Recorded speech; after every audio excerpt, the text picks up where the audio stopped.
We all have access to that voice inside of us, but things in our head get so loud because of society, because of programming, because our parents' voices. And that's why I say in my book, in order for you to access that voice inside of us, we have to say it out loud. Vasavi Kumar is a licensed therapist, mindset coach, and author of Say It Out Loud, helping others utilize the power of their voice. So many of us struggle actually just being real, just being ourselves. At the core of it all, there's some piece of self that's feeling either unseen, unloved, or not enough or not worthy. Is there a starting place or an access point in most people where their voice truly lives? So I stand in front of the mirror naked. I call it naked out loud. The mirror will always show you where you're not being kind to yourself, because the minute you start scanning your body and you're like, oh, I look like this, or I shouldn't look this way, you can actually pause that dialogue and you can choose to reframe it and be kinder to yourself in that moment. We're allowing ourselves to say the thing that is taking up space in our mind so that we can have a mind that actually is thriving and that's peaceful within. Is there specific phrases or incantations to use words to move you in the direction of your purpose? What is one big part of how you used to be, where you were in fear about saying things out loud, that is manifested into who you are now?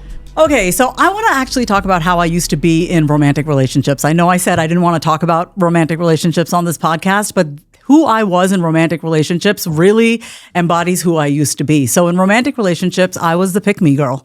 I can't believe that I'm even admitting this right now, but I used to be the one that I just wanted men to choose me. And because of that, I didn't really speak up for what I needed. Now, in other areas of my life, when it comes to my work, when it comes to my business, you see me on social media. If I'm hosting something, if I'm emceeing something, I'm loud and outspoken. So work life was always really easy for me. But personally, in my romantic life, that's when I used to really keep my mouth shut and not speak up for what I needed. And I'm not in a romantic relationship right now, so we don't know how I'm going to be in a relationship, but I do know that I no longer suppress my needs and I no longer say, oh, I'm fine, it's okay. I now have boundaries and I now speak up for what it is that I want. Yes, boundaries are literally life-changing. Yeah. And so much of your work, so the book that's on the screen right now is called Say It Out Loud. And this is not only listening to who you are from a soul perspective, but also having the courage to pursue the voice that you hear. It reminds me of Joseph Campbell's journey, where the boy gets the phone call. And I don't know if you've seen the movie Finding Joe. No. My audience is like, dude, we've heard this 1,000 times. Well, this is going to be 1,001. We get the call. Sometimes we don't have the courage to actually hear what's there. Yeah. And so in order to say it out loud, there is a maturation process where we develop the courage to actually speak what we believe is true. But then first, we have to actually decipher and know, is it our soul's voice? Is it the collective voice? Is it mom and dad's voice? Yes. Whose voice actually is it? So many people come to you because they're struggling finding their voice. But is there a starting place or an access point in most people where their voice truly lives? I feel like if you can stand in front of the mirror and you can talk to yourself and you can actually see back your reflection and like the person that you are seeing back, you can tap into that part of you that we all have. We all have access to that voice inside of us, but things in our head get so loud because of society, because of programming, because our parents' voices, this person's voice, that person's voice. And that's why I say in my book, in order for you to access, anyone to access that voice inside of us, we have to say it out loud. And I know we were talking before the episode about internal family systems. And I say this in my book, if you want to access these different parts of you, you have to actually ask yourself the powerful questions and you have to respond back. This is where the shit gets kind of weird, because it's like, Vasavi, you're asking me to talk to myself out loud and respond back. I know that sounds a little crazy. Sounds great. I do it all day long. Yes, you have to. I mean, I would love to hear from you. What's it like from you when you actually talk to yourself out loud and respond back? Do you feel crazy? Well, I mean, it depends on if I'm looking in a mirror or not. You know, what's the most subtle foe is my ego when I look in the mirror. Because I notice even at 44, doing the quote work for 15 years now, plus, actually more if you include my personal training years, there's still little Geppetto voices that arise that we all deal with, by the way. And I don't care if it's Vasavi or Josh or anybody else. There are so many things that still are there, yet my courage and my, I guess you could say, North Star is actually being kind to myself in that moment when I look in the mirror, even if the voice is present. So of course, when I look in the mirror, I'd want to just hear good stuff. Yeah. But if I hear stuff that's not loving or not good, my maturity or my evolution process has taught me to not always listen to that voice, but it can be very confusing. And that's maybe at the core of my deeper question to you, because you literally have made a career off of helping others access their voice, use their voice, process with their voice, which we're going to get into. What is the real truth when somebody looks in the mirror and when they hear the voice that's not loving, it's still them. How do they actually befriend that voice and not let that voice control them? Yesterday, I was standing in front of the mirror naked. And Is that a regular thing you do? This is a regular thing that I do. I even have a free download that I'll let your audience get in on. It's 365 days of mirror work prompts. So I stand in front of the mirror naked. I called it Naked Out Loud. Yes. And I stand in front of the mirror naked every day, usually before I take a shower, and I scan my entire body.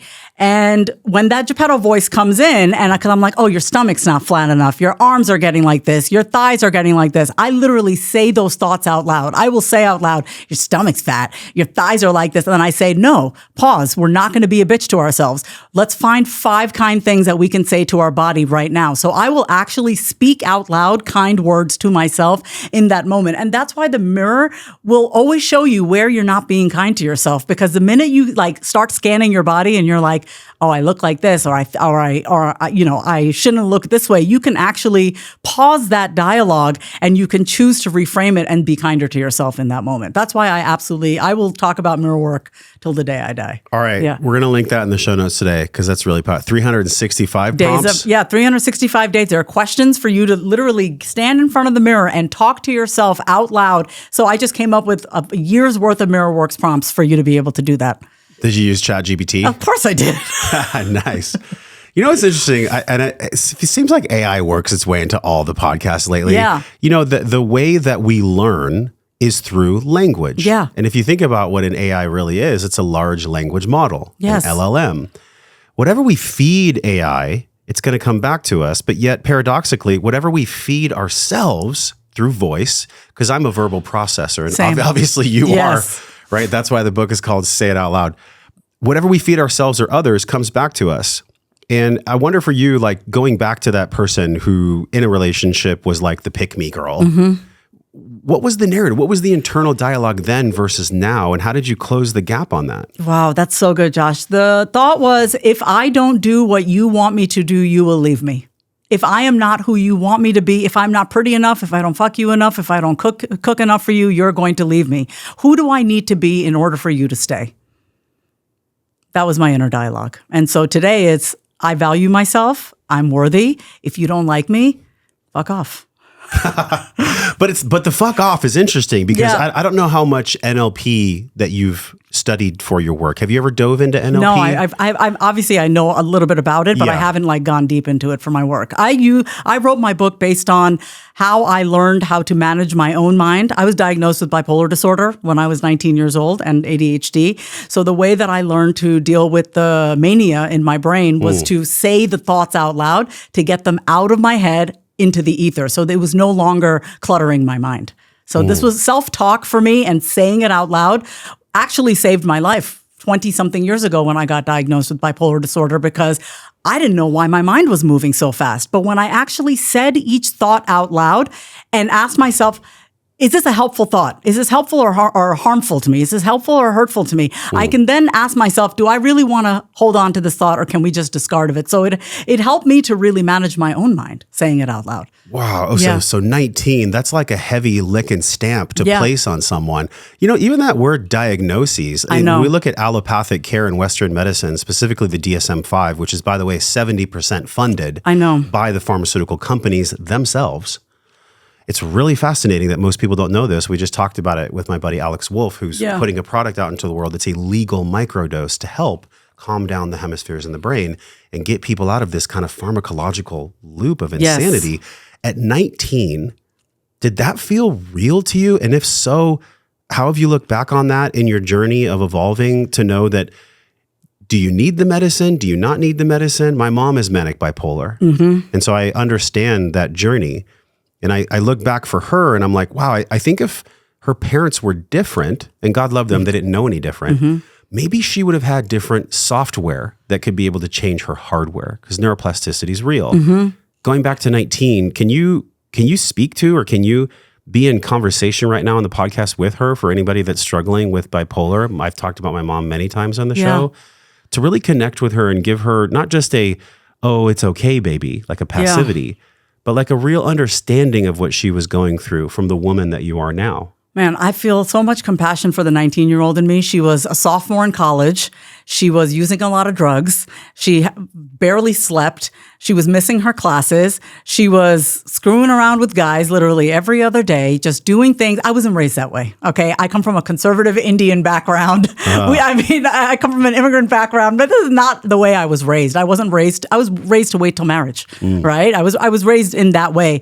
So when I first got diagnosed, I remember being 19 and feeling relief, Josh. I felt relieved because I saw my behavior and I saw the way that I was being, and I'm like, this is not me. So when I got this label and I got this diagnosis, I remember at that time feeling like, oh, so there's nothing wrong with me. There's just something wrong with my brain, right? And so so I delved into all these books on bipolar disorder, my favorite one being The Tao of Bipolar. And it just talks about how if you're diagnosed with bipolar disorder, you have to learn how to manage your energy. So I learned at 19 what it means like, and of course, it's still a work in progress. I'm still learning how to manage my energy. Every day is different. But when I was 19, I was relieved that I was given that label. I was relieved to be put on medication. And I have struggled with being on and off medication my entire life because there is a part of me that's like, well, fuck this. This is not my fault. If I just had parents who XYZ, if I just had an environment that wasn't so chaotic, my brain wouldn't have formed in this way. So I've always had this very volatile relationship with being on medication. I just felt it was very unfair, and I felt like I can do it without meds. So I was on and off meds for a very long time. I've most recently gone back in the past 3 years. I've been back on medication. It has completely changed my life because the way that I was off medication, it was not good for my relationships. It was not good for me. I got on a very small dosage. I take Abilify. It's 10 milligrams of Abilify, and it works for me. But there's still to this day where I've had to really lean into my acceptance about like, okay, this is a diagnosis that I've been given, but I don't want to fully accept it. There's still a part of me that's like, listen, I'll take the meds because I do see that it's working. I do feel a difference. Like I feel the difference in my own self, but there's still a part of me that resists it to this day. Yeah. Yeah, to this day, I'm still fucking pissed off about it because I'm like, I feel very stable, right? I'm very stable. But then the question is it the medication or is it all the other stuff that you're doing, all the inner work that you're doing? I don't know. But I do know that what I'm doing now is working so far. And when you say it's working, because I feel like to the degree that we have peace in these 5 sides of self, and you have some really unique teachings in the book that we're going to unpack. One of the teachings that I love that I've been leaning into for the past 4 years, 5 years now, has been this pentagon aspect. So we live in a physical body, that's 1. We have a mind, that's 2. We experience emotions, that's 3. We have a connection to God. We prayed before the podcast, which was amazing, right? So I know that you have a connection with something outside yourself. And then lastly, because we're here in this 3D world, we also get to master finances. And so this pentagon, whatever area is lacking or sucking chi from another, then that's the degree in my life I'm suffering or I'm feeling well. Yeah. And I wonder for you, I've even thought about this for my mother. I mean, she's in her 70s now. But you're much, much, much younger than her. And so I wonder for you, has there ever been a curiosity that the very work that you're putting out in the world, which is managing oneself to be able to hear the soul, to speak truth into existence, is the very thing that you're still grappling with? Yes. It's such a paradox that God gave you. What do you make of that? I just feel like God would not give me this, whatever you want to call it, diagnosis, label, condition, if I couldn't handle it. There's a reason why I've been given this label, and I have overanalyzed this too many times to count, but I'm just like, why? Like, why? What is this about the bipolarity? And so this is how I've made sense of it, and it helps me sleep at night. I think of bipolarity as the duality within all of us, right? We all have multiple sides to us. We all have many different parts to us. My job in this lifetime, and I've heard God say this to me, is be one with yourself. What does that actually mean for me? That means that my thoughts, my words, my actions are all in alignment. What I'm saying, what I'm thinking, what I'm speaking, what I'm doing is all in alignment with myself. So I feel like, do I wish that I was never given this diagnosis? Absolutely. Like, I don't want to have to take a medication every day. Like, no, I don't want to. But now that these are the cards that I've been dealt, and I've seen how I am off medication versus on medication, the conversation that I have with God these days is really like, what do I need to do to be in alignment? What do I need to do to be at one with myself so I'm not experiencing this bipolarity and this duality? It's not just about mania and depression for me. It's like being in alignment with who I am as a person, doing and saying exactly what I mean.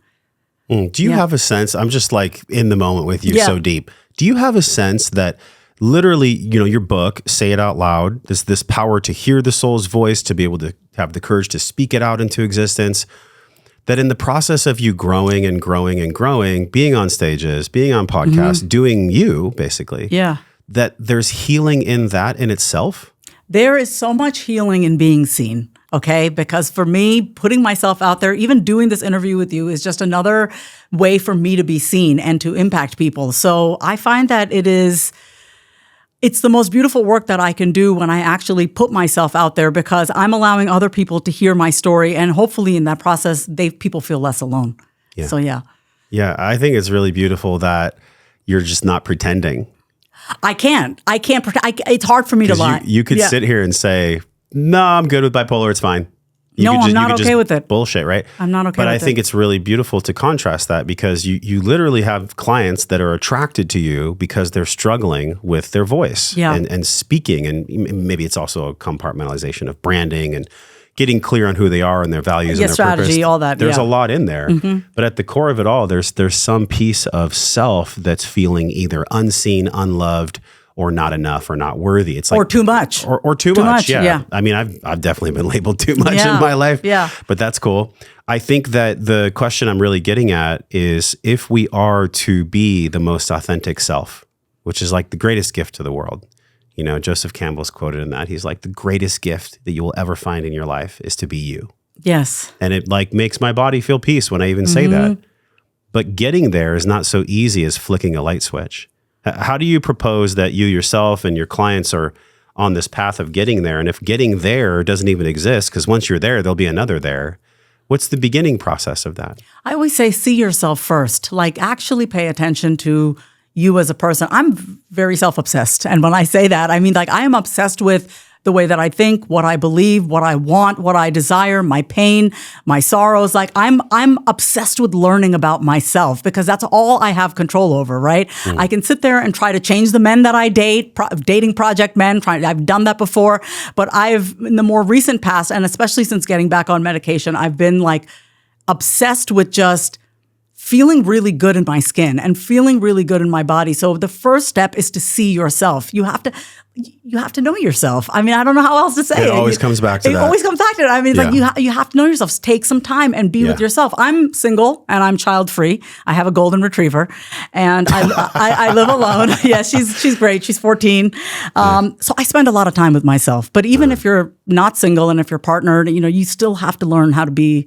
with yourself, because even if you're in a relationship, you're still always going to be with yourself. Yeah. So you got to see yourself first. This is episode 700 something. In every single episode, in some way, there's a master, ancient or contemporary, that's leading us back to this statement, know thyself. Yes. I mean, goodness gracious. It's like, if there's one overwhelming lesson that we're all learning, it's how to actually know us. But I think the challenge with that is we have been indoctrinated and we've been branded almost like cattle, from the very people that say they love us the most. And actually in their heart, I think they do. Like, your dad and mom loved you to the best degree they ever could. Yes. Same with mine. And I loved how earlier you said it's super disempowering to blame them. Yeah. Right? That's the worst thing we could ever do. But yet I think about self-awareness, where literally our caregiver's job is to soothe us, make us feel safe, and be a guardian of wisdom so that we can actually have a better life than they did. When you look back on either mom or dad, or maybe both, what was something amazing you learned from them that helped you write the book? And then also, what was something that was painful that also helped you write the book? Wow, that is such a good question. So something amazing about them. So both my parents are amazing in their own way. My mother, so I'll just say this. My mother used to hit me when I didn't tell the truth.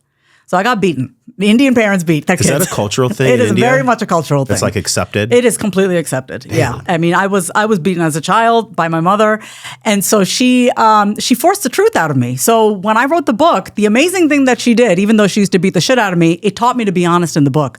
I wrote the book as honestly as possible, as honest as I could, not to impress people, not so I could get clients from the book, but just write the damn book as honestly as possible. So I owe that to my mother, and all the beatings that she used to give me worked for something. My father, and one thing that they didn't do, I would say, my father tried to keep the peace a lot in the family. I love my father. I am a daddy's girl. He's currently, he has a neurological condition. He has a progressive neurological condition, so he's not doing well. But he didn't stand up for me when I was a younger child. My mother would hit me. He didn't stand up for me. And so I sometimes wish my father fathered me a little bit more. I wish he stood up for me. But all he wanted to do was keep the peace with my mother.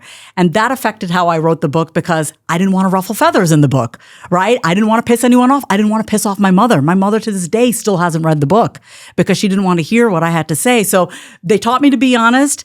And one thing that they didn't help me with was like not ruffle feathers, but I laid it all out there in the book. I put it all out there. I have no regrets with how I wrote the book, but that's how they shaped me and how I wrote it. Did you feel a catharsis from that? I felt extreme imposter syndrome at first. I did not claim the identity as an author until 6 months after the book came out. Like I still didn't feel like an author, even after the book came out. Did I feel a catharsis? Yes, I was going through the worst physical pain of my life in my sacrum when I was writing the book. And I was just like, why am I in so much pain writing these stories? And I realized, the body keeps score. Like I'm literally purging shit as I'm writing this book. So it was very cathartic for me. Yeah. So what else physically manifested in the process of catharsis and writing? I definitely got the flu once when I was writing, but my sacrum, because I was sitting so much, my sacrum got really weak. And so I had really weak butt cheeks. Did you have to sit on one of those donuts? Yes. You did? Yes. It was not comfortable. It was not a good look for me. But yeah, that was the process of writing the book. It was hard. Wow. Okay. So another quote that I've mentioned that is like literally perfect. I can't quote anyone else in this moment besides this man, and it's Gabor Mate. Mm-hmm. And he states that addiction is really the opposite of connection, either to self or others. Mm-hmm. And I look at your journey of sobriety, and I don't know when drugs or alcohol came in. Do you remember the first time, like what age you were? I was 12 when I first smoked my first cigarette. I was 14 when I had my first drink. And then from that time, how many years before you actually took an honest look at it and became sober? 37 in 2017. Yes. Yeah. Was it a moment of 35. Yeah. Yeah. The reason I asked that is because was it a moment where you realized you were disconnected from self or others? The addiction to cocaine had become so bad, it was 5 days a week. That was in 2017 when I went to rehab. I remember being so disconnected from God, like I didn't even have the voice in my head to tell me, don't call your dealer. It's like that voice that often guides us, that tells us, don't do that. Be better than that. This is not good for you. That voice was gone, Josh. Like I was using cocaine so much. And I was still running a 6-figure coaching business, by the way. Just want to let you know. I was running a business and I had a closet cocaine addiction. I couldn't even hear the voice of God anymore. But in 2017, I was 35 years old. I said to God, if you get me through this, I promise I will never touch this shit again. I will help people, like for real help people. I will live in integrity. I won't just be this person who's putting out one thing and then doing something behind closed doors. That was in 2017.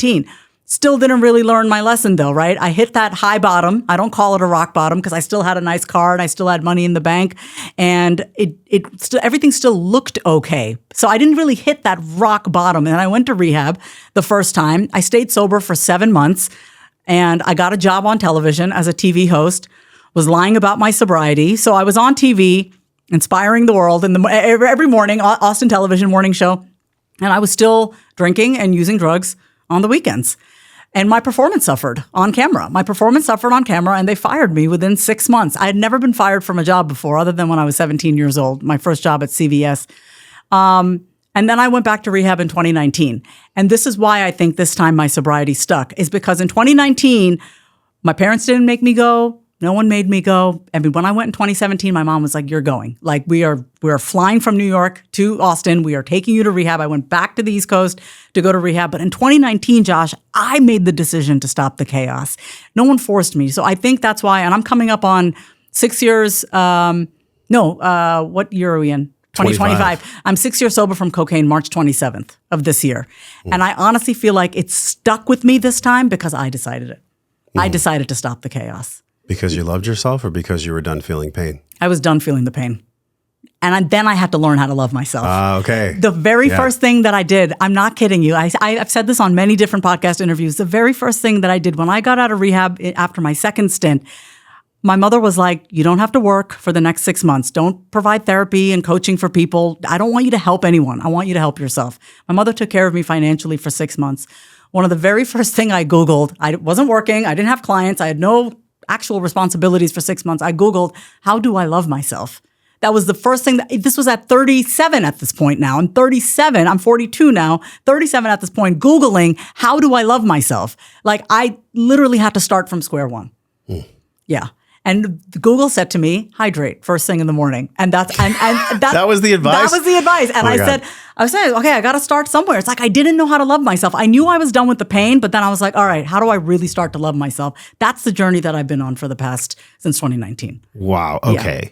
Everybody can relate to that because a lot of times the come from of our question comes from pain. Yeah. And even the way that we prayed before the podcast, my intention was for this conversation to reach someone exactly where they are. That's all we want. And then one thing in my own journey, and I can sense from yours that I love that you're not bullshitting and faking, is that wherever we are, there we are. Yeah. And there's so much power and peace and like that deep exhale of just, okay, here's where I really am. I'm not trying to pretend. I'm not trying to like falsify and like, look how successful I am or look at my stuff. I can only imagine how many, probably millions of people are still faking it till they make it. Yes. And I believe I've heard you quote something around this modality of like people that say, oh, you got to fake it till you make it. Do you believe that's actually harmful, the phrase fake it till you make it? Yeah, I don't really like the term fake it till you make it. I like act as if. Like act as if you are the person. Like be the person that you want to be, or you want to claim this identity as an author. You want to claim the identity of a millionaire. Whatever it looks like. You want to claim this identity as a desirable partner. Whatever it is, like act it, be it. Be it, start to be it, whatever that looks like, chip away at it. Ask yourself, what would this identity have me doing, saying, being, behaving? So I appreciate you saying about the not bullshitting and faking. I also want to owe that to you because, number one, I don't want to bullshit and fake. But number two, you have created a very safe space for me to just say it out loud. So thank you. Hey, well, with that book title, how could I not? Look, the whole purpose of all of our programs, of my entire work, of the past 700 episodes, 10 years of doing this, has been me learning it out loud, speaking it out loud, and being honest about my pornography addiction and the way that I used to use women and the way that I just haven't been true to myself. In 2022, the podcast used to be called Wellness Force. And I did a mushroom journey. And I got to credit Carrie Michelle because I was just complaining for like 6 months. I just feel out of fucking integrity with my life. I'm like not centered. Mm-hmm. And I couldn't figure out what it was. It was this word, force. It just felt forceful. The etymology of the word force is like, it's like taking. Yeah. And I thought, ew. Yeah. Like, I do not want to have this word anymore in my life. And she turned to me and said, this is like in our journey. And she said, well, aren't you just really wanting wisdom?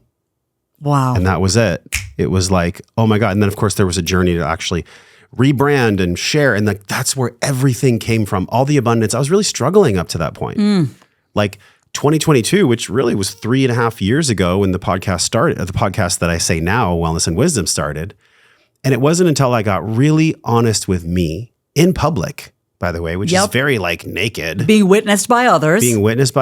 Speaking it out loud. Yes. Which is why I resonate with your book. Yeah. When I speak it out loud, it's a spell and a prayer that my body and the water in my body is feeling. I literally put thought to form and my body believes it. Mm-hmm. And so I wonder for you, in order to write the book, you said you were sitting on a donut, you had sickness, you had all this stuff coming up. What were you then? How did you identify when you started writing the book compared to how you identify now? I value myself and my work so much more. I did not value what I was doing. Like, I don't think I understood the depth and gravity of what I was doing with this book. I got a book deal, right? So I got an agent. I got a book deal. I was like, okay, I'm writing this book, right? But I don't think I don't want to say embodied it. That's not the right word because I always embodied my teachings of saying it out loud. I'm a very verbal person. I didn't fully believe that I knew what the hell I was talking about. And I didn't fully believe that like I was worth even writing this. Like I didn't value my work. I didn't really value what I was bringing to the table. Now I own it. Like I own it. I'm like, yes, I am good at what I do. I am great at helping my clients. And my book came out in 2023. So it's been 2 years. So it's been a 2-year process where I've really been claiming the identity of just myself and who I am, and as an author and as a speaker and as a host and all these things. But it's like I was not there during the book writing process at all. Like I didn't value my work. I didn't value myself, and I didn't really value my work because I think I was just so in the thick of it. I was just like doing this thing. I got paid to do it. And I was really excited to write the book, but I was still like, is this really happening? Like, am I actually doing this? Like, I couldn't quite believe it yet. I remember Maya Angelou was quoted as having imposter syndrome in her work. Have you heard of this? No, before? Tell me more. So she actually said in many ways, of course, I'm paraphrasing her, that the imposter syndrome is actually a good thing because the imposter syndrome is like a protector or a guardian of your own growth that allows you to meet it with all of your fear, with all of your stories, and just love it. Like in IFS, or you talk about like loving all your parts in your work in many ways. Yeah. Just meeting that protector that's called imposter syndrome is actually the recipe for wholeness, the recipe for healing. But many people meet it and then they never write the book. And then they run from it. They run from it. They don't. So there had to have been something in your heart and soul. I don't get the feeling like it was just because you were done being in pain. I don't get the feeling like you were just in scarcity when you wrote it. Like it was your soul wanting to give this gift to the world. That's helped so many people. Thank you so much. If y'all go to her Instagram, you can just see like this is impacting people at scale. So what was it about your soul? What was the strength in your soul that allowed you to, even in the face of the imposter, do the thing anyways? I made a promise. I promised God. I made a promise to God that I said if I cleaned up my goddamn life, that I would pay it forward. So for me, it was like, I have to do this. There was no question, right? Like, okay, cool, I have a little bit of imposter syndrome. What am I going to do? Stop writing the book? You know what I mean? Like if you have a voice in your head that tells you you're not good enough, you're not qualified enough, you're going to let that voice win, right? So that's where I had to take my own medicine and talk back to that voice and understand that the voice in me that was just scared about putting my work out there or felt unqualified or something was just afraid of being seen, like to see myself in this new way. In this way, it's like I'm an author. I actually have thoughts that I have cultivated and I have put in this form of this book. And so I've had to learn how to talk to that part of myself that was just trying to protect me, right, from any sort of backlash. And specifically, I wasn't worried about the rest of the world. I was most concerned about my mother and what she would think about the stories that I was sharing in the book. That was my biggest concern. So I don't really know. I had a little bit of the imposter syndrome, but it was more so of what will people think? Specifically, what will my mother think? But I got over it because we got to move through it. If we want to make the impact that we want to have in this lifetime, we got to move through it. I'm not like a fan of everything Gary Vaynerchuk says. Yeah. But I remember there was, and we'll find this specific piece of him talking about it. And I think he's talked about it on stages and in a lot of posts anyways. But he said that many of you are actually running around scared to do the thing that you really want to do because you're scared of your parents' judgment. Yes, he's right. And I think that's not just you and him. I think there's an essence or like a residue of that with most people, unless you were just really fortunate. Like some people are just fortunate. They're born to super conscious, loving, integrated parents. Yeah. And it's not the case for so many of us. And I think I wonder how you feel. The people that are resonant with your work or the people that are in the process of learning their soul's voice, having the courage to hear it, having the courage to speak it, learning how to speak it. I mean, there's a lot of work there, right? It can be daunting if you don't have a guide or a coach in some way. But really at the end of it, do you believe that all roads lead to me being worthy and me being lovable? Is that it, or is that too reductionistic? I think all roads lead to the fact that we are worthy, we are lovable, and that we have to learn to see ourselves first. We have to see ourselves in the image of our creator, whatever your creator is for you.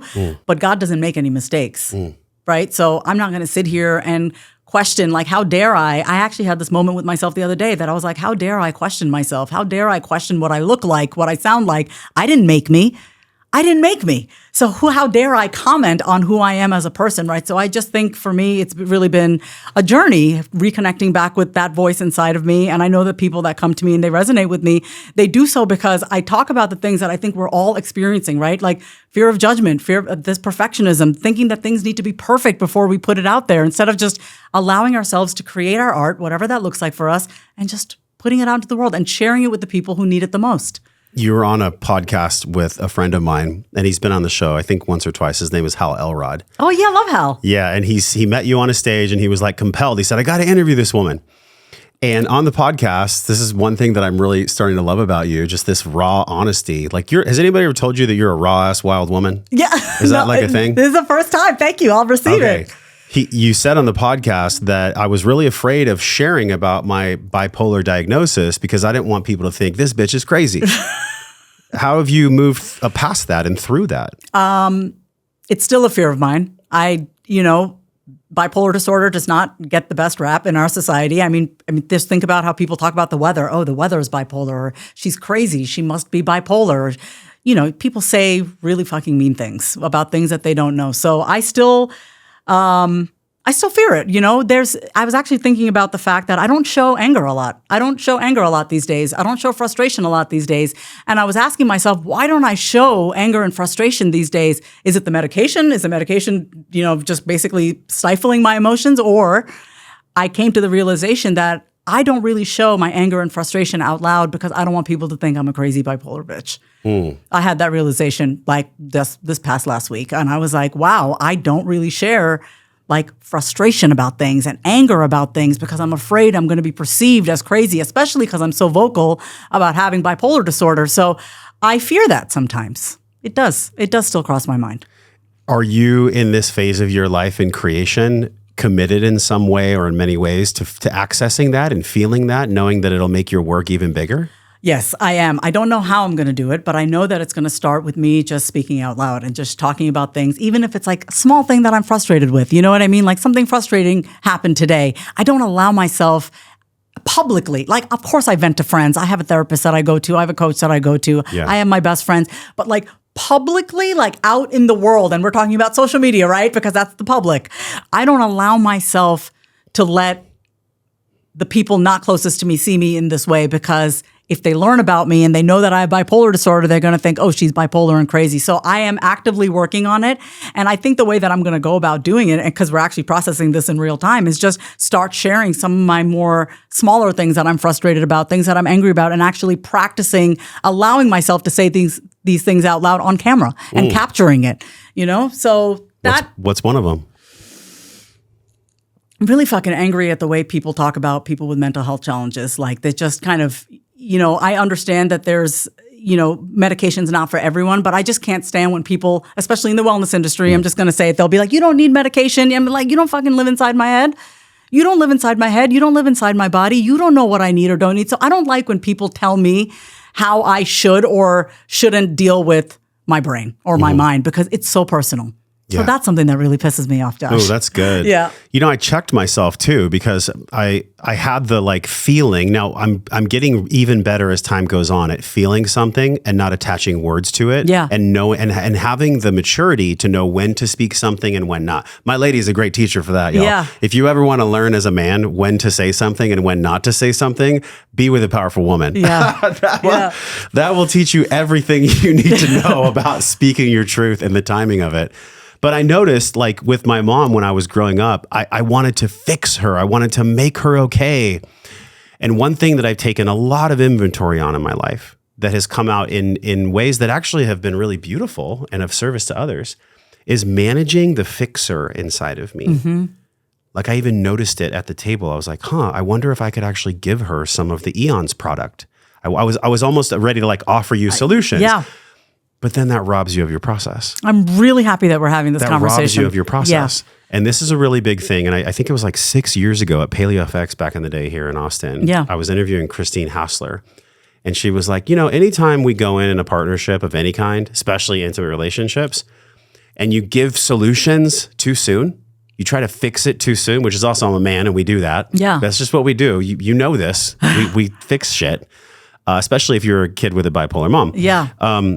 The greatest gift you can give to someone is to be there for them as they go through their process. Yes. Now, if they request support, that's different. Yes. Right? Talk about this and how you've navigated this, not just personally, but also I'm sure with clients. Yeah. So anytime I want to help my client with something, even to this day, even if they're a long-standing client, long-term client, I will always ask their permission first. Can I give you some feedback? Yes. Are you open to feedback? Because how dare I think I know what's best for my clients?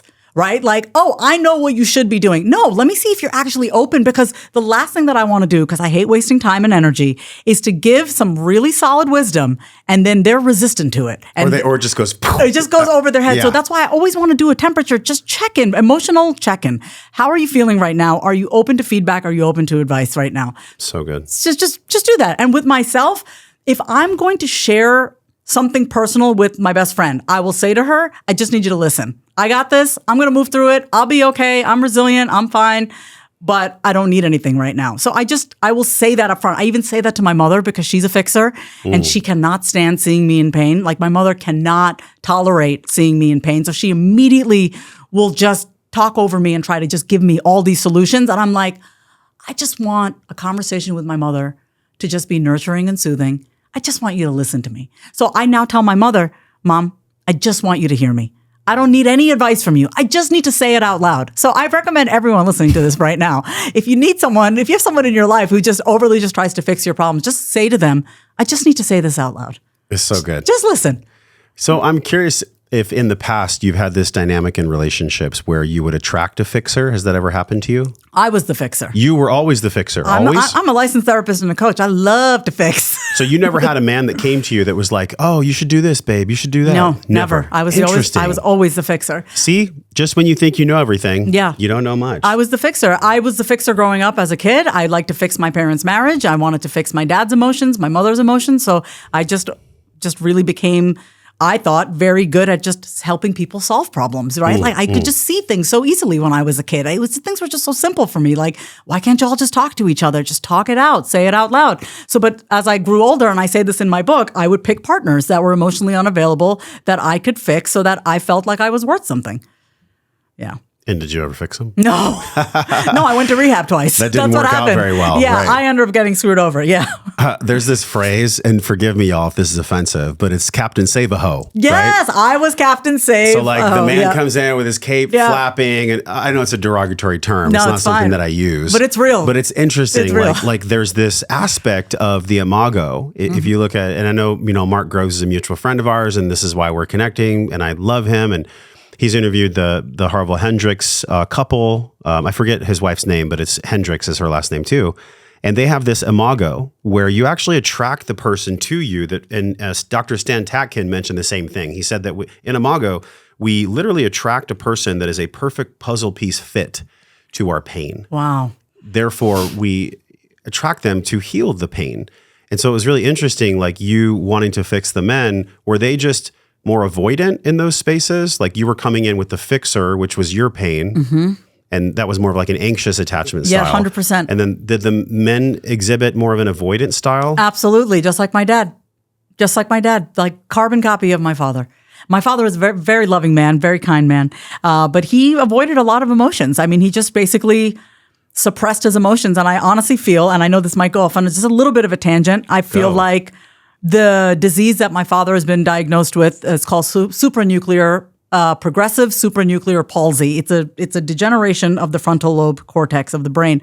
I honestly feel like, and now he can't speak and he can't talk. My father cannot speak, he cannot talk, he cannot walk, and he cannot swallow. It's very hard for him. But I honestly feel like the man suppressed so much of his emotions. I'm like, no wonder he can't talk anymore. Like, I know that sounds, I feel really fucked up when I say it, but I'm like, this didn't just happen. Yeah. This didn't just happen. Just like my bipolar disorder didn't just happen. Exactly. My brain was split from a young age because that's what I saw growing up. And I see my father with his disease and I'm like, he suppressed so many of his emotions and he didn't say it out loud. And now the man can't even talk. So I dated a lot of men like my father who just avoided their emotions. And I'm like, let's talk about it. Let's bring it out. Let's solve this. Let's connect. That's who I was in relationships. Yeah. Yeah. You're literally describing in real time the power of the imago. So then obviously I'm going to ask the apparent question, who are you attracting now? And who are you now and who are you attracting now? I mean, Josh, we could talk about it. I'm not attracting anyone. Do you know anyone for me? Okay. Yeah, I'm not attracting anyone right now. I'm not focused on my love life. I just basically said, if I'm going to keep living my life, I'm going to keep doing what I'm doing. I'm going to put myself out there, go to places, network, go to events, just live my life. And I truly believe this. And maybe this sounds very naive and innocent, but I truly believe that God has a plan. if I truly believe that God has a plan, then why do I need to worry about who I'm attracting right now, right? I believe that God will put that perfect person right in front of me, perfect for me. And so I'm not really attracting anyone right now, but I have no doubt it'll happen. What have you learned about yourself to know that when they arrive that you'll be ready to receive them? I don't know. I don't know the answer to that question. I don't know if I'm going to be ready to receive. I believe that it might be hard. It might be a little difficult and challenging at first, but I don't believe that relationships are meant to be easy. We have to work through them, right? But I want someone who's willing to do the work with me. Wait, hold on. You're not going to be the Indian Cinderella with the glass slipper? No, I'm not going to be the Indian Cinderella. That's not going to happen? No. Yeah, we've been sold this really interesting lie. And I want to ask you, too, another lie about we've been sold. Yeah. And that is manifestation. Yeah. And I know this comes up in your work quite a bit because a lot of, so it's mainly women. I'm sure you work with some men. It's mainly women that are attracted to your work. Mm-hmm. With women, there's a lot of conditioning from society. I don't care if it's Indian culture, Asian culture, American culture. There's a shit ton of programming. Like it just happens, you know? And so it's not to blame the programmers. It's to be sovereign and resist the program by just loving it and accepting it for what exactly it is. Yeah. It's these people that are giving us their garbage, their gifts. And one of the biggest garbage gifts, I think, out there in spiritual land right now is this story of law of attraction and manifestation. Yes. What do you believe to be a complete lie about LOA and manifestation?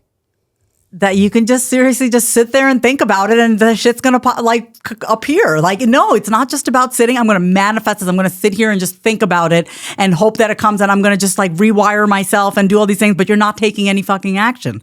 I feel like a lot of times people with law of attraction and manifestation, they're like, I'm going to sit, I'm going to think about it, I'm going to journal about it. I might even say it out loud, but they're not actually putting themselves out there. They're not taking the action to manifest and bring that thing to life. It's more so, it seems like a very passive type of practice. Yeah. That's how I feel about that. So then what's the truth about it? I mean, like if you were to take a breath and float like 30,000 feet above all the BS in the spiritual world about manifestation, what could you see to be actually true? Like what's the true path of manifestation? I feel like you ask yourself, what do I want? You get really clear on that.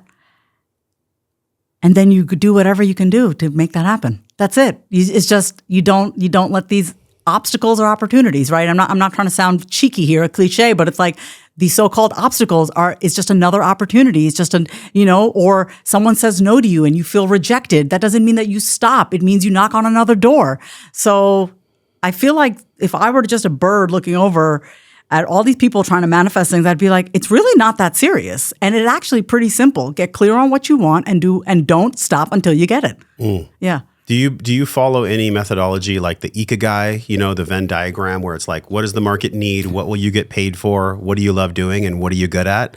And in the center of that, there's like your greatest joy, your greatest expression. In other words, what's your path for clarity on finding the thing that you want to do? So I pay attention to how I feel. I'm a generator in human design. I don't know if you know anything about human design. I just got this book that's about, they just sent it to me. It's like Human Design Made Simple. Yeah, okay, good. I'm interested in it. So I'm a generator. So all this stuff is cool. It's human design. Yeah. What's the other one? Enneagram. Yeah. And then there's the gene keys and all this stuff. Yeah. I mean, who knows? So as a generator, I feel things deeply in my gut. So the practice that I've really been in deeply is just like, if I don't feel it in my gut, if it doesn't feel like a resounding yes, I'm an absolute no to it. It has to excite me. It has to feel fun. And I feel like that's where a lot of times people get law of attraction and manifestation all wrong. They're just like, and they're not clear on what they want because they're like, what do I think I want based on society programming versus what do I feel, right? Like, how do I actually want to feel in the situation? So any service that I put out there, any program, any offering, any episode, whatever I do, like I have to be behind it. I have to feel excited. That's the only way that I can really market it. That's the really way that I can bring it to the public. If I'm not clear about what I want and if I'm not excited about it, it's not going to work. Yeah.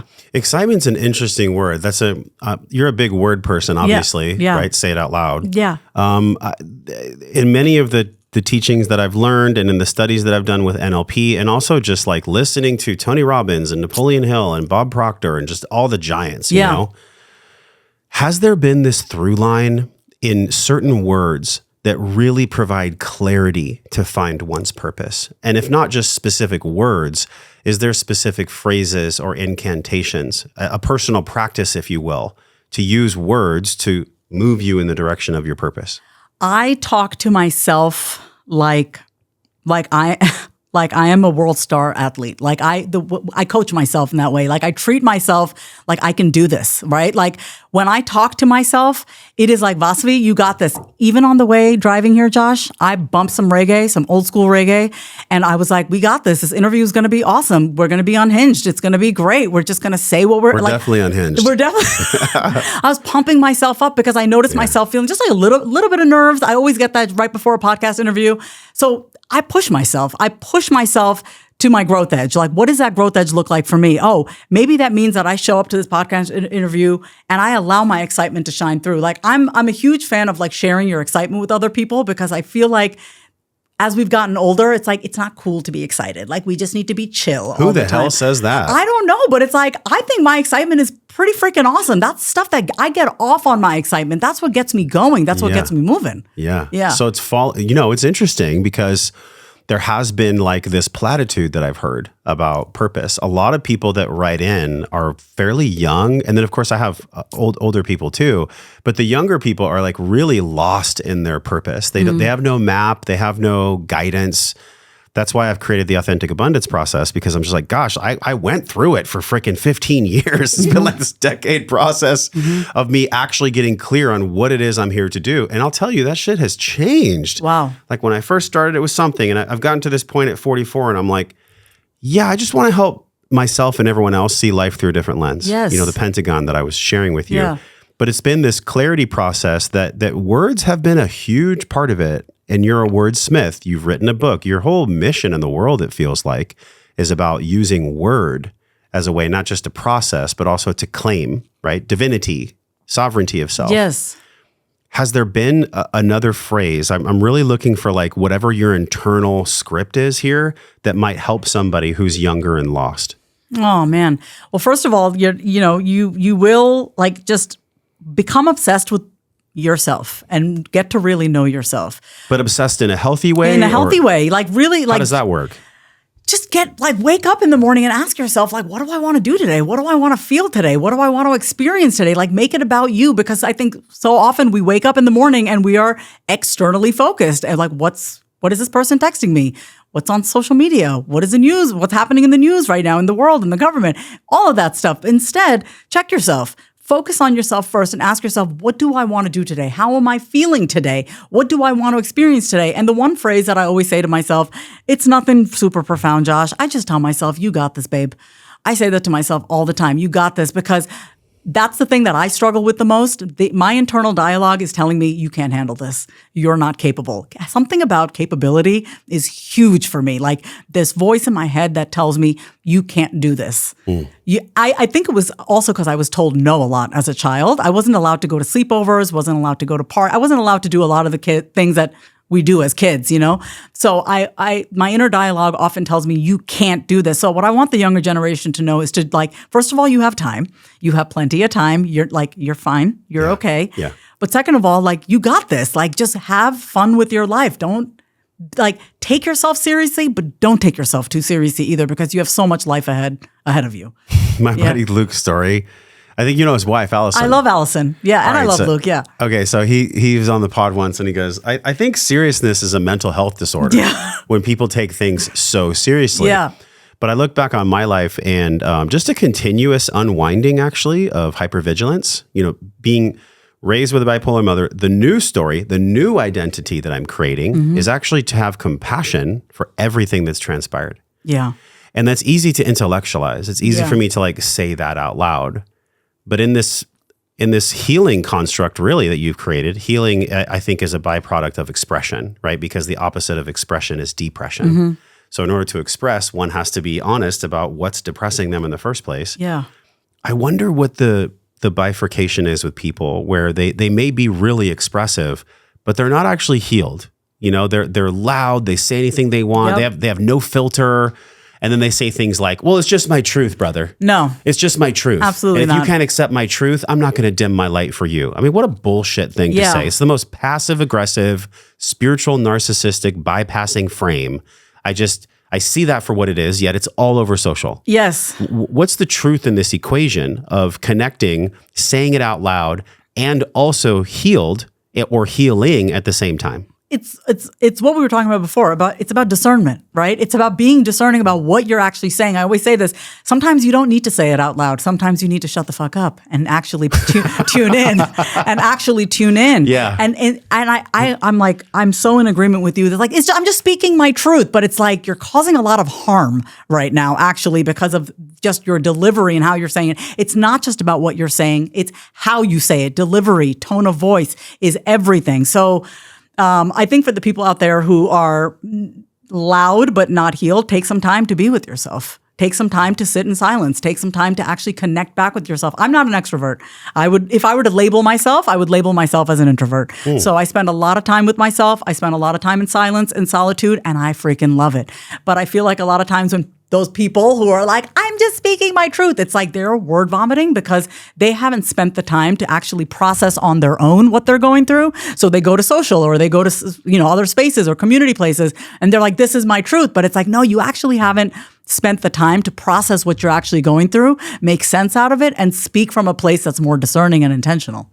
Yeah, I feel like it's their truth in that moment. But we can also feel the energetics of their truth being connected to a lower version of themselves that's describing it as their truth. You can feel it. You can feel it. You can feel it. You can feel it even without them saying a word. Their words are just loud, but you can feel the energy of the words. And how have you, this is interesting. How have you sharpened your intuition to be able to feel what someone's saying instead of just hear what they're saying? I would say that I've worked pretty hard on being more connected to my body. So I can just feel it. When someone's talking, like even when I hear you talk, I feel very calm inside of my body listening to you talk. Every word that you're using, Josh, is so intentional, is so mindful, is so discerning. So I think the way that I've tapped back into my intuition is I basically listen to everything and nothing at the same time. Like I'm hearing you, but what I'm really doing is feeling the energy of your words. And that's just taken time and practice. Where do you feel it? Like, I know for me, when I can sense that someone's full of shit, I actually physically feel it in my stomach. Yeah. Now, if I'm getting the energy from them that their words may be actually harmful to me or other people, then I start to feel it in my heart chakra. Yeah. So I feel it like gut or heart. How do you make sense of that yourself, where you feel it when someone's speaking? I feel it in my chest. The minute when I feel like someone, I've had clients like this who come to me and they're unhealed in a certain area of their life and they come to me and they tell me something and I can feel it in my chest. Oh, they are constricted right now. You can just feel that's all we are, is just energy beings, right? So I can feel that in my chest when I hear someone saying something and I'm like, you're full of shit, or you're not in alignment with what you're saying right now. Something's not matching up. So as a guide, do you consider yourself a guide or a coach? Like, how do you label what you do? I say neurodivergent therapist because I am neurodivergent myself and I work with neurodivergent creatives and entrepreneurs, and I'm a visibility coach. And for people that don't know what neurodivergence is, what is that? In the simplest terms, our brains are wired differently. People who have ADHD, bipolar disorder, autism, our brains are just wired differently. And so we just require different systems and structures to help us be consistent, stay on track, create better habits for ourselves. Yeah. So I've had to find my flow. I had to find my rhythm based on the way my brain works. And so with someone that's neurodivergent, how do they process information differently than someone who's not? I find that my clients who are neurodivergent and myself we process very, very, very quickly. Like you already know what somebody's going to say halfway through their sentence? Mm-hmm. And I've had to learn how to, because it can be tempting to want to finish people's sentences but that's why you have to slow down, tap back in within yourself and not do that when someone is talking. Have you ever gone deep into breath work? I haven't gone deep. I did breath work a lot when I was a kid. My mom would take me to India. We would stay at ashrams in India, like holy grounds. Yeah. So because I was a rebellious kid, so she wanted to put me in the ashram when I was a young kid. And I did yoga, breath work starting at the age of 12. But have I gone deep into it? No, I have not. Yeah. And this is not me helping you. I just love it because I shared with you. We did some breath work before we started, right? Yeah. I love it so much because I have had still year after year residue and crud come up from the bottom of my well that allows me to see it for what it is. Like just recently, we had a team retreat about 6 months ago, and I went deep with Fish and with some friends and my staff who flew out here. Yeah. And in the breath work, I realized that I was still projecting some of the pornographic energy onto my woman. I was still projecting, but I wouldn't have been able to tap into that awareness unless I was in that state. Yeah. And I think what we're all looking for, and I wonder how you see this. Tony Robbins talks about state. There's psychedelic states that we can put ourselves in. There's altered states we can put ourselves in. Even hard exercise like a marathon or a 20X. We're all seeking these states. And Stephen Kotler and Jamie Wheel talk about this a lot in the Flow Genome Project. You know, the state, the altered state of success or the flow state. In other words, getting ourselves in state can be so radically healing because we have insight in those states that we normally wouldn't have just driving a car or whatever else. Do you ever put yourself in specific states to get new awareness? Yeah, I love this question. So anytime I'm going to host an event, so I also do MC work. Anytime I'm about to host an event, before I leave my house, I will dance, I will shake it out. I will obviously do a dress rehearsal with myself. So I get into performer mode, right? And so I do lots of things to get into that energetic state. Before I record a podcast interview, I pray. That's how I get into my creative, energetic state. I pray. Before I talk to a client, before I get on Zoom or before I get on the phone, I'll always just ask myself, what is the purpose of the work that I'm doing today, right? Just tapping myself back into the purpose of the work that I'm doing today. So there are practices that I have just to get myself back into a place of feeling centered and grounded so that I can actually speak from a centered and grounded place. So yeah, lots of fun things that I do to get into a state. What's one of the ones that maybe you've never shared or maybe you're interested in doing? Well, one that I've never shared, you want me to tell you? Yeah. I love to masturbate before doing things. Okay. Yeah, I love to. That's a state. I practice getting into self-pleasure. I mean, I am literally feeling myself, and that's not what I thought you were going to say. I know, Josh. I mean, we got to say it out loud. But that's. I mean, I would be lying if I didn't say that. That is something. Self-pleasure practice for me is very important. Once again, I'm single. I'm child-free. I don't sleep with random guys, so someone has to be pleasing me, and it's me, right? So that's what I do, and that helps me. And and that for me is maybe 3-4 days a week. You know what I mean? Because I think pleasure is something that we as adults don't gravitate towards. We're just work, work, work. And so for me, if I'm going to be doing work, creative work of any kind, getting on a podcast, recording a video, doing this, I want to make sure that I feel as good as possible. So I'm going to do whatever I can. And self-pleasure is one of those practices. Yeah. What a great answer. Totally not what I thought I was going to say. I promise you I was not expecting to say that either. That's all good. But that's what came to my mind. Yeah. Yeah. I just feel like the prayer is such a huge element. And I love the way that we prayed before we podcasted because prayer is a state. It's literally a cleansing and a wiping of anything that's not loving. You know, when we're praying, we are actually putting ourselves in a spell, right? That's what I think prayer is a state of its own. And that's why, you know, speaking of your Indian culture, there's so much devotion and prayer baked into that culture. Thank you for saying that. But then on the other side of that culture, there's the caste system. There's, you know, normalizing children being beat. There's a dark side of the Indian culture. How have you held both of those worlds? It's hard to, even to this day. I was raised in a very Indian household, right? I was too Americanized for my family and too brown for the white kids at school. It was very hard for me growing up, having to balance both cultures. We have a beautiful culture, beautiful religion. I'm a Hindu, but on the dark side of that, I'm a Brahmin. I'm a Hindu Brahmin. I'm the top of the caste system. Our family's the very top of the caste system. I didn't marry a Brahmin. My sister married a white guy. Neither one of us married within the caste. My parents were very accepting of it. They were not happy about it at first, but they came around.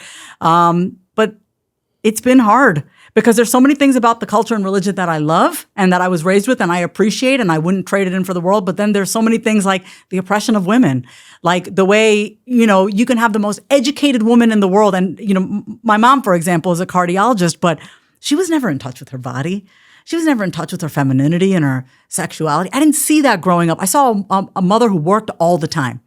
I didn't see a mother who prioritized her pleasure.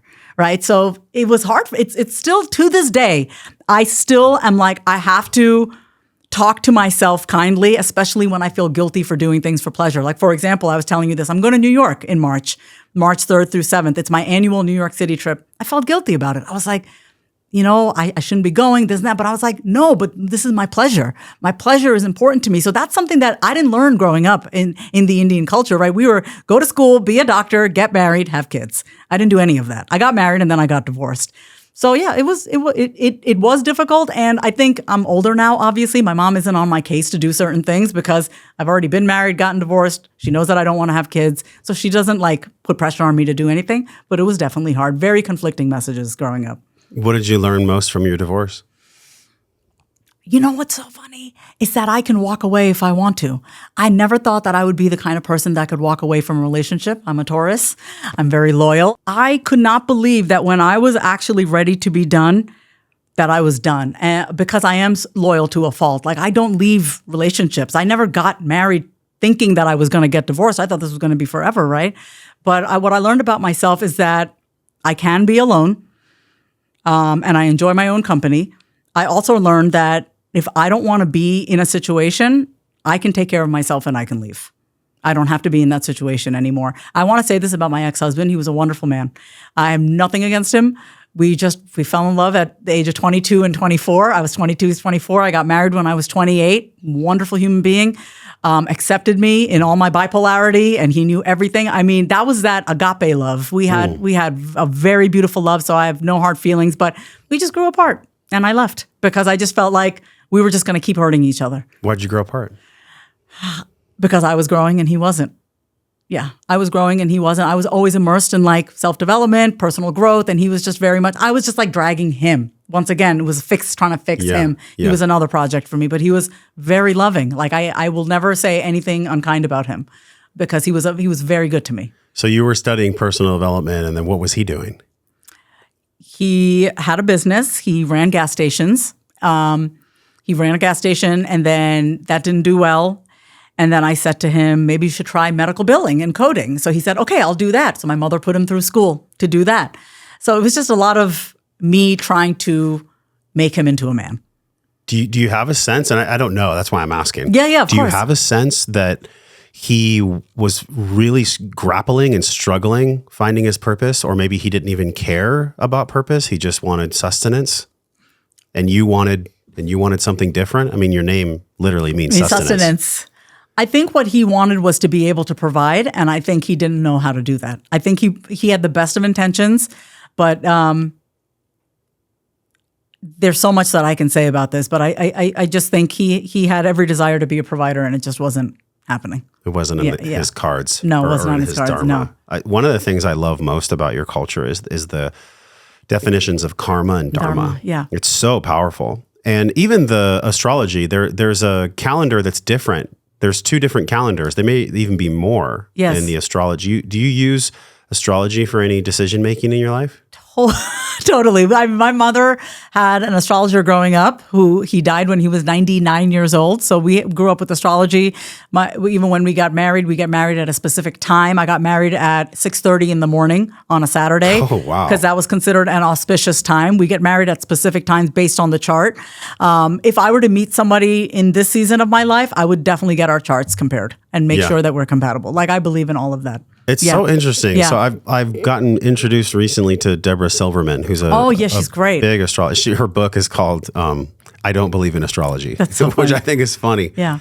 Because we're all looking for the map, aren't we? Like, whether it's the frameworks that you give in your book for helping people find the clarity and then speak it out loud and then have the courage to do so, or whether it's Enneagram or human design or astrology, I think we need to create one massive map that has every single technology stacked on top of one another, and then create the through line through it. Wouldn't that be amazing? You need to create it. I mean, that seems like a ton of work. I don't feel super called to do that, but someone please do that, because each one of them has truths, right? Yeah. And reality is whatever we say it is, which is such a paradox. Yeah. Do you ever find that as you're moving forward in your work that the layer you thought was going to be is something different? And if so, were you ever surprised by the way that your career has taken you? My career has taken me all over. I don't know if your audience knows this. I'm about to share it with them. I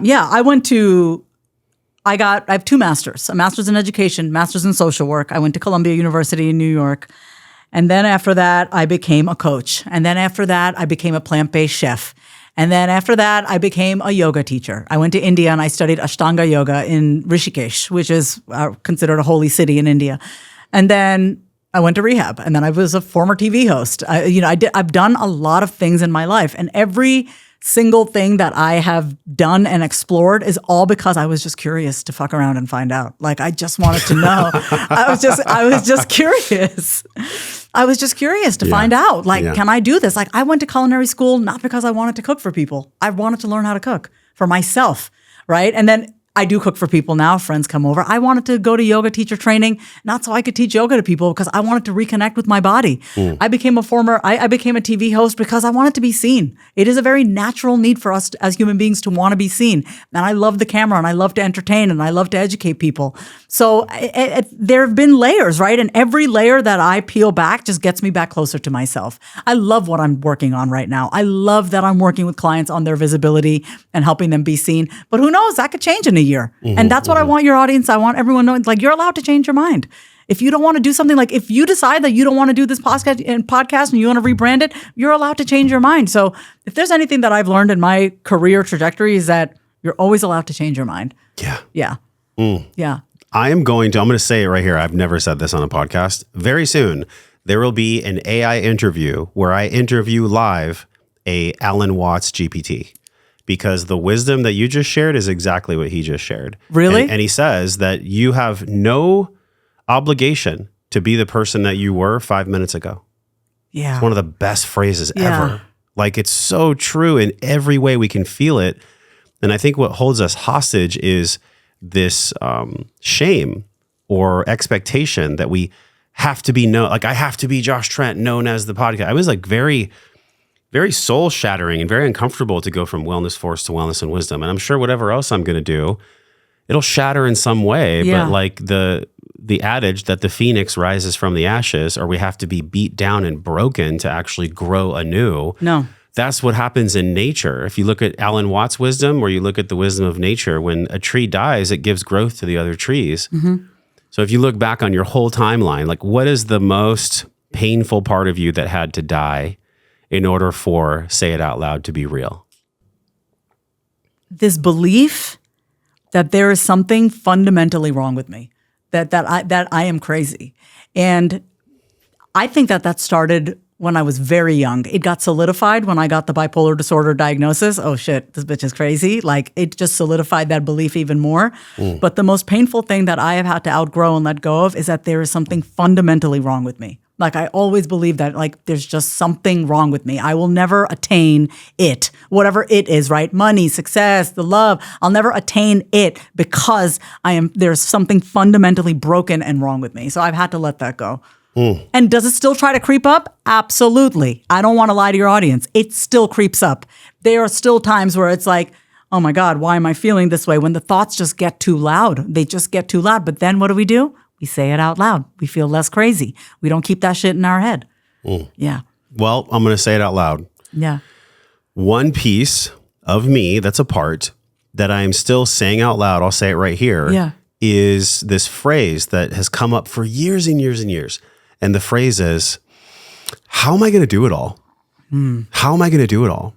But you know what I get in the wisdom from that question? That it's actually not that question at all. That question comes from my protector. Yeah. It comes from a part of me that saw just really brutal lessons that my parents learned, right? Brutal lessons of, like, love falling apart and, you know, career and health, and my mom's bipolar disorder, and like how challenging that's been for me, you know, with respect to what you're still working through.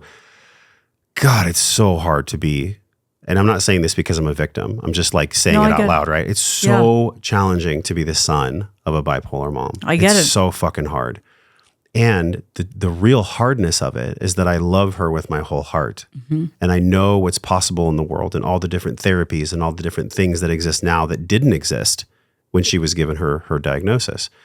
And also just the boundaries that someone who's not conscious of their disease, the boundaries that are crossed, and the relationships that are just ripped apart and torn apart. I mean, it's just so hard. And at the bottom of it all, I'm just this son that wants to love her and wants to trust her and wants to be there for her and wants her to have the best life as she does for me. But the ending of the movie is not always happy when it comes to bipolar, because the diseases can progress unless one like yourself is conscious of the healing path and is asking real questions and, your bipolar label, your stamp and label can become one of the greatest gifts of your life if you see it that way. Yep. Or it can become a death sentence. It's just wherever you choose to put attention. So saying all of that, I think the reason why and I'm saying it out loud, this phrase of like, how am I going to do it all, is because I had example after example after example of the people that I loved the most not being able to do it all. Right. And so there's been this recapitulation, this reorganization in my psyche and in my heart around, well, I came from them. So therefore, on a cellular level, I am a part of them. But I'm also a unique soul with his own purpose, passion, dreams, and mission that has nothing to do with their life. And so that cover question, I promise I'll get to the question. No, I love it. The cover question that presents itself that says, how am I going to do it all? It's actually not that. It's how am I going to love myself through it all? That's the real question. How am I going to love myself through it all? It has nothing to do with me having the capacity or the faculty to do it all. That's the wrong question. That's actually an immature question. But it comes from a younger part of me that was bruised and battered by the parents that I chose. The adult question, the mature question is, how can I love myself through it all? I love that, Josh. Because that's the real either focus on healing, which creates less anxiety, less depression, or how am I going to do it all, which creates anxiety. Mm-hmm. What do you make of that? I love it. I love the reframe. I think I love the reframe. I love that you saying, how am I going to love myself through it all? It gives you an opportunity to practice. Practice. Right? Yeah. But you're in that moment when you ask yourself, how can I love myself through it all? You're giving yourself the opportunity to practice self-love, and actually put it into practice. How am I going to do it all just is going to make you spiral. Yeah. So I love that question. How can I love myself through it all? That's it. I'm going to take that from you. Take it. Okay. All wisdom is borrowed. Yes, exactly. Think about all the wisdom that you've collected in order to write the book. Exactly. Has there been one person that just shines? Like, who was a mentor that really helped you put out the book, that really helped you carve a path? I wouldn't be where I am today without my mentor, Lisa Nichols. I don't know if you're familiar. Oh, she's amazing. Yeah, so Lisa. She's one of the OGs in The Secret. Yeah, she's the OGs in The Secret. Yeah. She was my first ever mentor. This was back when I was, so this is 2011, 2012, I met her. I call her my forever mentor because I feel like, yes, there are so many people that I've learned from throughout the years. Yeah. But she was the one. I mean, I was 29 years old, new coach, new therapist. And Lisa had me stand up in front of the entire group. I was in her global leadership program mastermind. I'd never been in a mastermind. I spent $15,000 to be in this mastermind, worth every penny. And then I hired a private coach as well, another $10,000. So I never spent that much money on myself before. This was a long time ago, right? Yeah. Lisa's had me stand up in front of everybody and share my story of having bipolar disorder.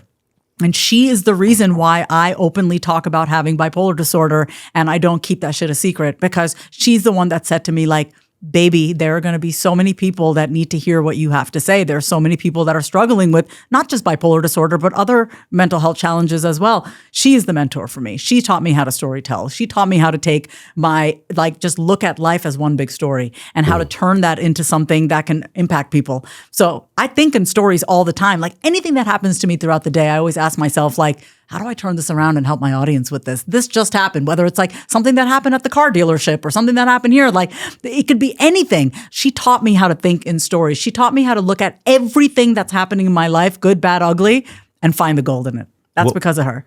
What makes a good story? I feel like a good story, like there needs to be a defining moment. There needs to be why it mattered to you and the lesson that you learned from it. 3 parts. What's the defining moment?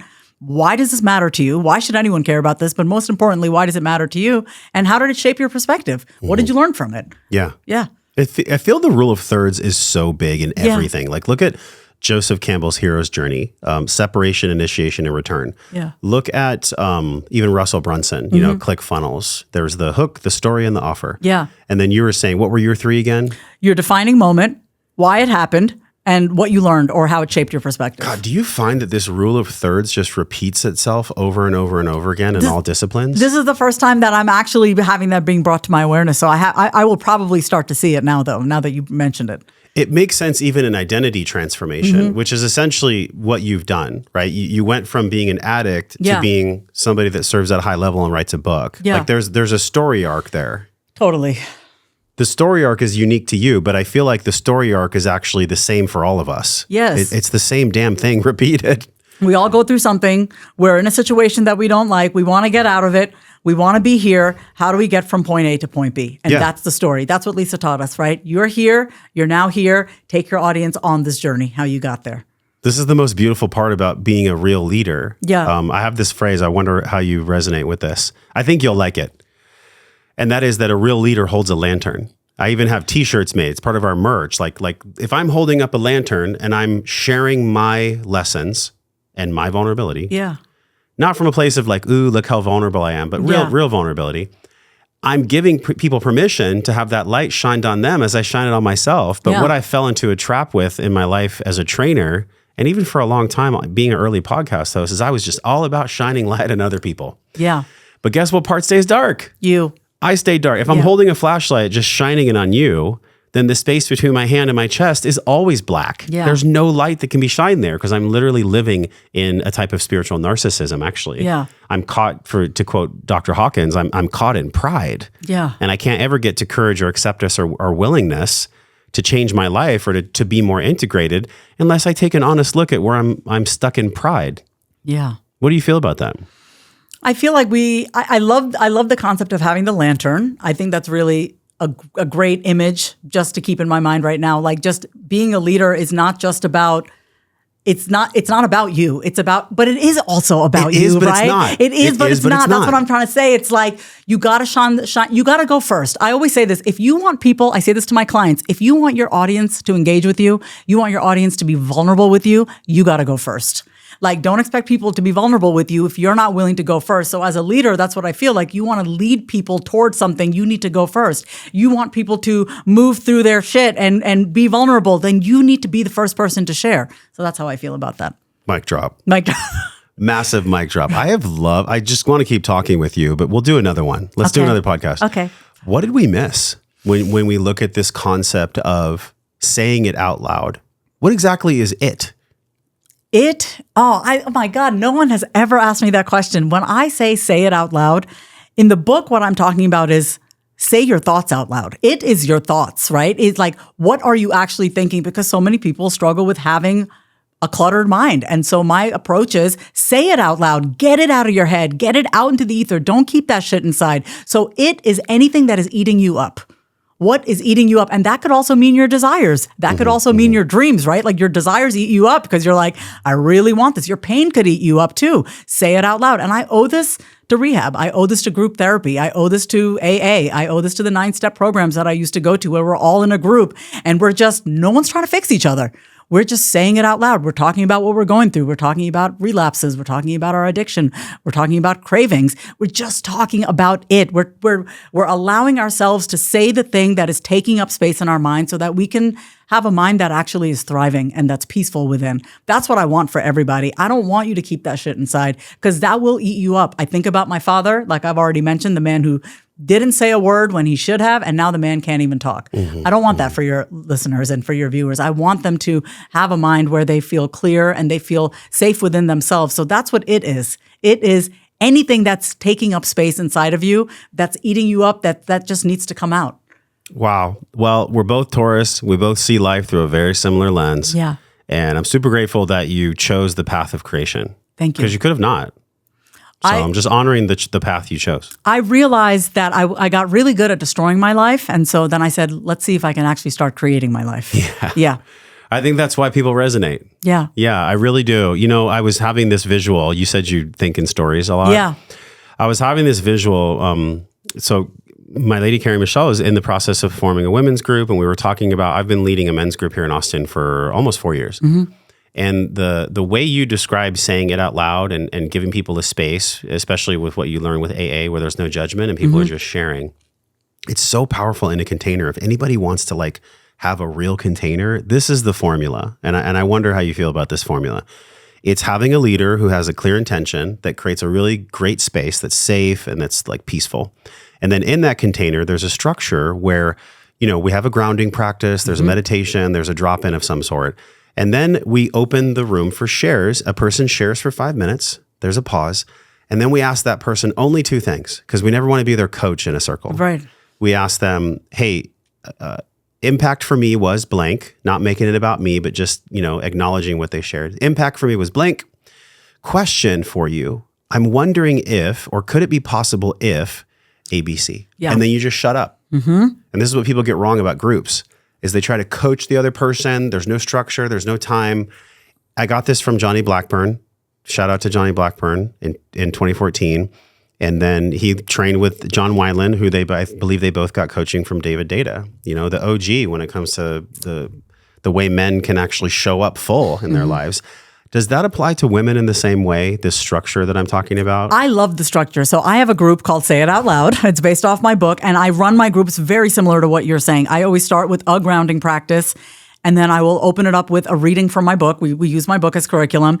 And then I will ask a question. You can journal about it, or you can just keep it in your mind, and then you talk. And my group is not me talking. My group is all about letting everyone else talk, right? I have no problem saying it out loud. It's the women in my group that need to learn how to say it out loud. So it's very similar to yours. We have some sort of grounding ceremony, breath work, meditation. I'll lead them through a visualization. We'll do a reading from my book. Then I'll ask a question, and then they share. And I'm just listening, and I'll ask if they're open to feedback, or I'll usually ask a follow-up question just to get them to keep talking, because I truly believe when you keep saying it out loud, it will trigger other thoughts in your head. Like, have you ever been like creatively brainstorming, Josh? And you'll be brainstorming, and then another idea gets triggered, and another, because you're hearing yourself. So that's what I'm training the women in my group to do, is to like keep saying it out loud and let it start to trigger other thoughts in your head, and you start to make sense out of the stuff that you're saying. You're like, oh, wait, I didn't think about it that way. Yeah, because you didn't hear yourself saying it. So you got to hear yourself say it. But that's how I run my groups as well. Very similar. There's so much medicine in saying it out loud. Yes. I mean, it's so good. Yeah. But sometimes the medicine of saying out loud can be bitter.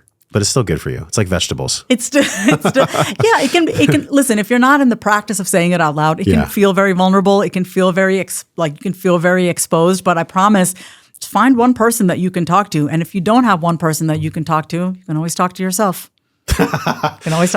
Beautiful. Yeah. Tell people where they can buy the book. You can buy the book everywhere, Amazon. You can go to vasavikumar.com. It's available at Target, Barnes & Noble, vasavikumar.com/order the book. Yeah, such a great, real conversation. I really you are a leader that's holding a lantern. Like, you've definitely talked about your life. And I think that's why people trust you. It's trustable. We're looking for trust now. Well, we're Tauruses, Josh. We're very trustable. We're very trustable, because God only hears yes. Yes. Yes, and the authenticity that the world has always needed, that's been suppressed by society and even our loving parents. It's not to make these people wrong. Like, I'm actually exhausted with the conversation of fighting against society, fighting against indoctrination. Instead of fighting, let's just actually speak or say it out loud, the things that we actually want. And if we put our attention there without bypassing, sometimes we'll need to go into the dark. Yeah. But if we just put our attention in that light and in the things that we actually want to be true, I know that we'll have the lives in the world we all know in our soul is possible. Yes. It's real, but it starts with us. We have to speak life into what we want. Yeah. Yeah. Well, I've really enjoyed this so much. So thanks for being my guest. We'll do it again. Yeah. All right. And also, you guys, read this book. Is it Audible as well? It's on Audible, and I narrated it. Did you narrate it? I'm a voiceover artist, so it's going to be good. All right, now you have to buy it. I would recommend Audible when you go for a walk. So until we see you and experience you, and you get to be with us on your next walk or the next episode, I'm wishing you love, wellness, but most importantly, peace and power. You cannot have power unless it comes from peace. We'll talk with you soon.